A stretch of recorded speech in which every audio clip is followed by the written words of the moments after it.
ফ্যামিলির বাইরেও কিছু মানুষ আছে যারা ফ্যামিলির মানুষ না হয়েও আমাদের খুব আপন মানুষ। তাদের সাথে পরিচয় হয়েছিল বলেই আমাদের জীবন এত সুন্দর।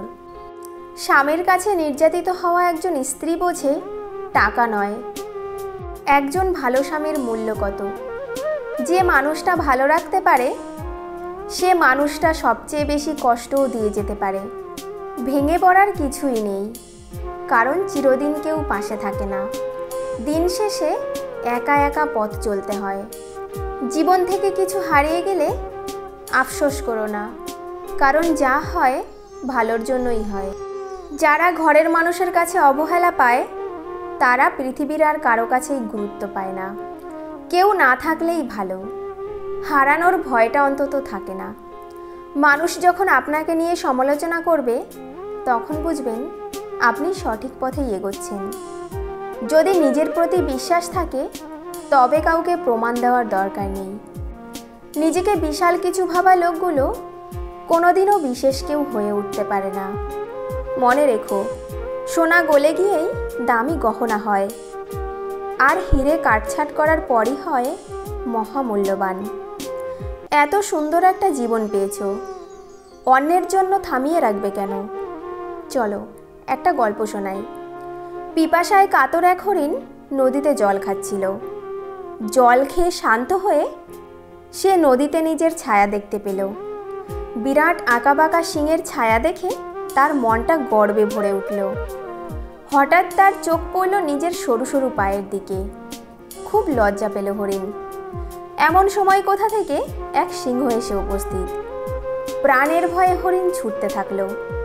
সিংহও তাকে ধরার জন্য ধাওয়া করতে থাকলো। হঠাৎ এক ঝোপের মধ্যে হরিণের শিং গেল আটকে, আর সিংহও তাকে ধরে ফেলল।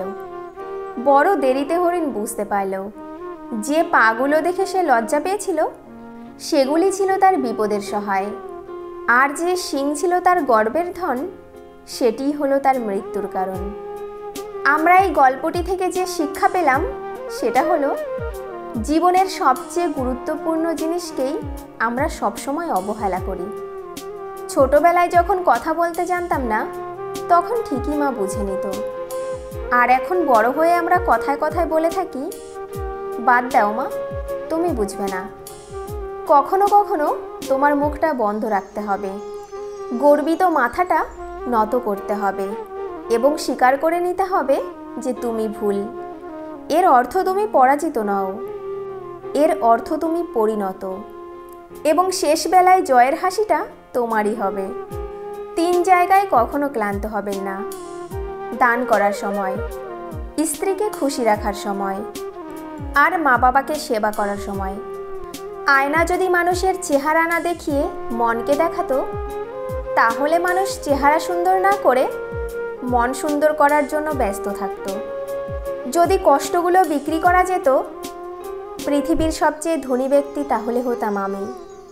সব কিছুতে খুব বেশি রাগ বা জেদ ভালো নয়, কারণ রাগ আর জেদ জীবনের সব থেকে কাছের মানুষগুলোকে আলাদা করে দিতে পারে।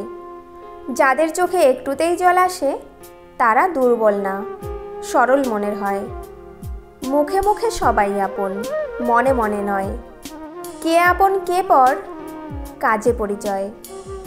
একটা গাছ যখন মারা যায় তখন তার সবগুলো পাতা ঝরে যায়, আর একটা মন যখন ভেঙে যায় তখন জীবনের সব আলো নিভে যায়। বন্ধুরা, আজ এ পর্যন্তই। ভিডিওটি ভালো লাগলে একটি লাইক করে আমাদের পাশে থাকার অনুরোধ রইল। ভিডিওটি দেখার জন্য অনেক অনেক ধন্যবাদ।